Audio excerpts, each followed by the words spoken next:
Pemberian nutrisi di musim ke-7 atau kadar asam tanah sedang tinggi.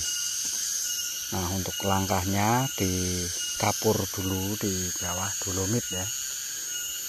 Kemudian kasih nutrisi lewat daun karena akar sedang bertahan untuk melawan musim. Usahakan bawah daun.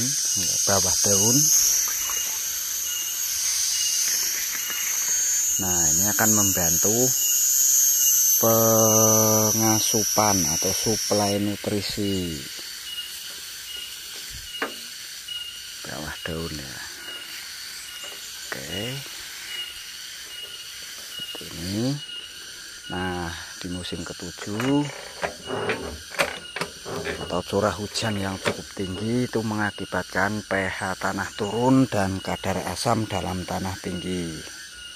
Nah, bagi yang sudah punya jakaba, 2 hari selam pengocoran atau pengapuran kocor jakaba, kemudian selam 1 hari lagi kasih nutrisi lewat daun. Nah, usahakan di bagian bawah daun karena stomata berada di daun bagian bawah.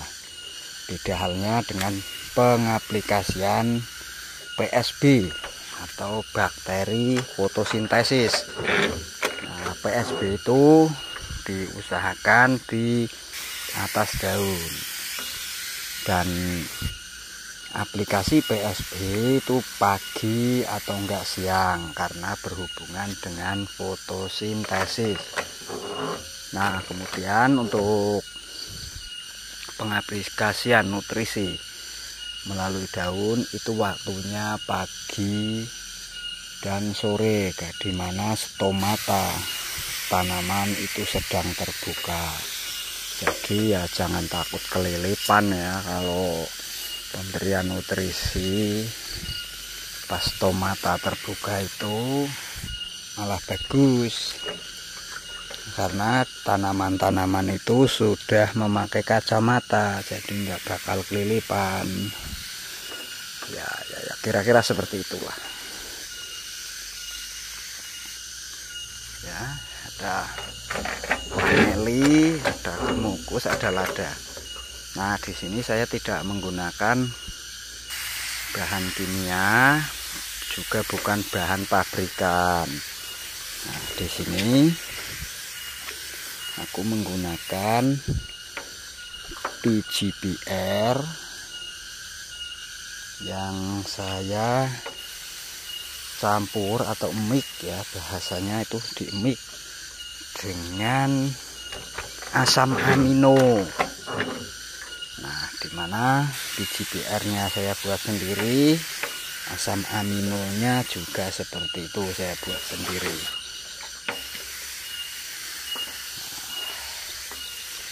Ini bagian bawah-bawah daun. Jika daunnya nggak nyampe, ya gimana itu? Nah, itu pertanyaan yang sangat gampang dijawab.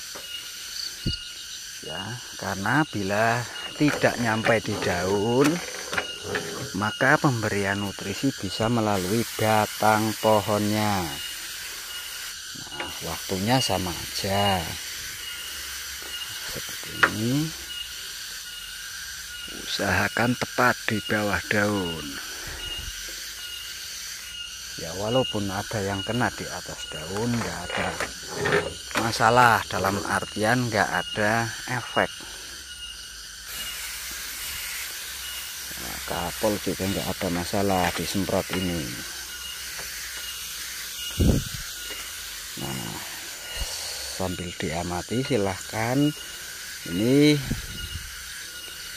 apa namanya, kehijauannya, kehijauan serta buahnya ya. Nah, itu ini yang paling full nih ya. Diamati saja, ini hijaunya beda dengan hijau aplikasi bahan kimia itu jelas beda. Nah, aplikasi amino itu sepanjang tahun nggak ada masalah ya, nggak ada masalah menurut guru yang mengajari saya. Kalau amino nggak ada masalah diaplikasikan sepanjang tahun. Tapi kalau asam tanahnya tinggi karena akibat hujan tinggi, pH turun, itu sebaiknya melalui daun saja atau batang pohon. Nah, ini dia seperti ini kawan-kawan. Jangan kuncinya ya, kunci yang saya pelajari mungkin menurut teman-teman beda lagi, ya nggak ada masalah ya, namanya juga pembelajaran. Sebenarnya sebuah pupuk diserap tanaman itu sudah dalam bentuk amino. Nah, jadi kalau ini amino langsung gitu. Jadi nggak usah repot-repot, langsung dimakan. Makanya hasilnya beda dari pupuk-pupuk biasa. Nah, itu waktu pembuatannya standarnya itu 6 bulan proses fermentasi. Jadi nggak bisa kalau misalkan harus 2 bulan 3 bulan, nggak bisa, kecuali kalian punya senjata untuk mempercepat itu. Ada senjatanya. Nah, ini kalian bisa lihat ya, ini jahe, maaf pakai kaki karena susah, nggak ada pupuk kandang tuh, nggak ada pupuk kimia. Ini hanya semprot-semprot seperti ini, hasilnya jeger juga. Ini baru beberapa bulan, nggak langsung di sini karena saya semai dulu di penangkaran kemarin. Nah, seperti ini.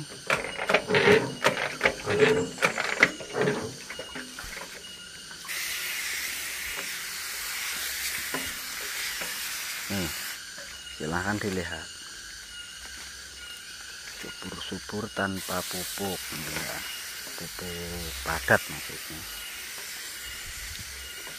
Oke, rajin-rajin aja.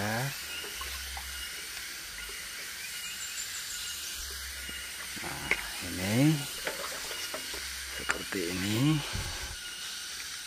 Nah, oke, ya nggak bisa melalui daun, bisa melalui batangnya. Jadi yang nggak bisa melalui daun dan batang itu nggak mungkin, karena setiap tanaman yang pasti memiliki batang seperti itu ya. Nah, ini contohnya seperti ini aja, nggak ada masalah.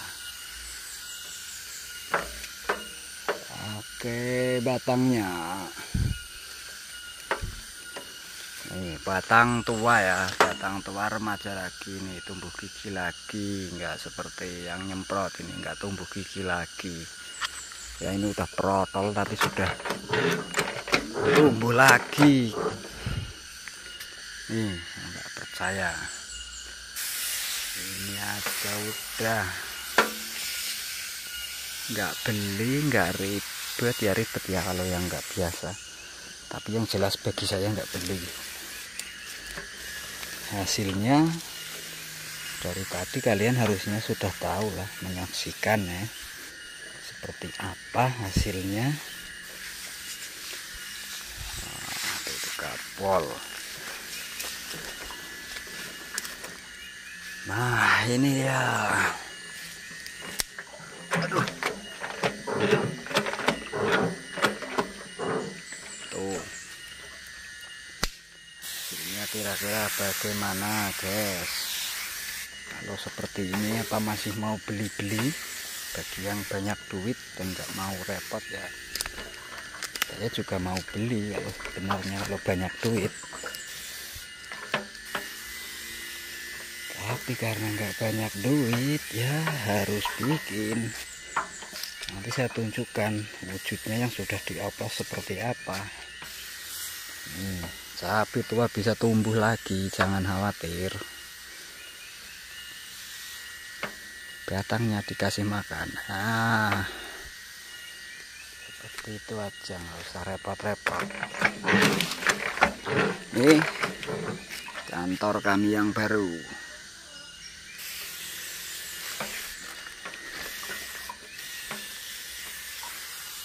Tuh, daunnya sampai melengkeso. Melengkeso daunnya itu. Saking senengnya ini aromanya, aroma permen karet. Jadi ini sudah mulai dirombak ya, mulai perombakan. Tuh.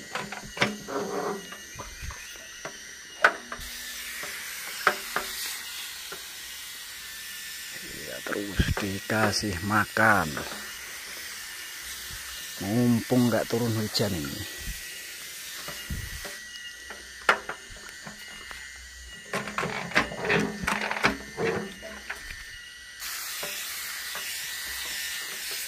Kayak begini.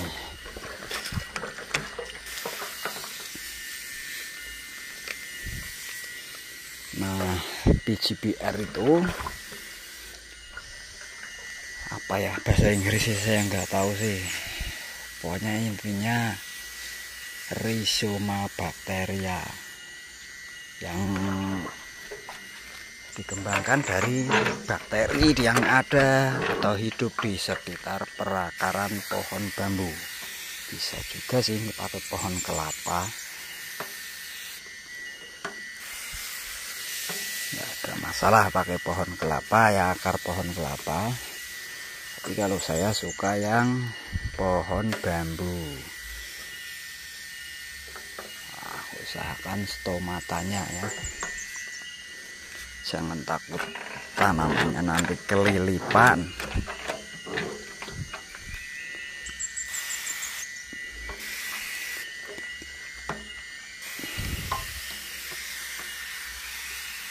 Nah, seperti ini di bawah daun dan batangnya. Nah, ini ada indikasi ulat-ulat memangsa ini. Daunnya harum kayak ciu.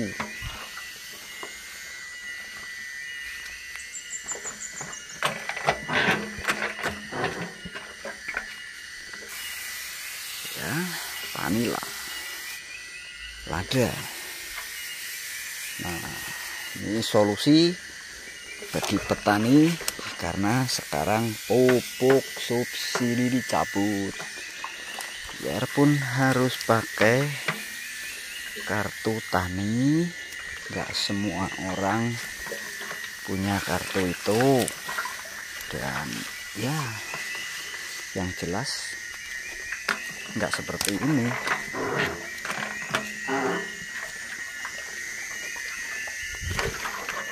Nah, ini itu yang ada putih-putihnya itu Rhizoma dari PGBR. Nah, asam aminonya itu warnanya hitam, persis seperti waduh, seperti teh yang kental. Kalau aminonya seperti itu. Nah, ini nggak mungkin kan, lewat daun itu sangat nggak mungkin. Jadi ya dimasukkan lewat batang. Ya, nanti malah kekenyangan. Rasanya aromanya harum enak. rasanya enak juga, gurih. Itu terbuat dari cacing tanah kalau asam aminonya.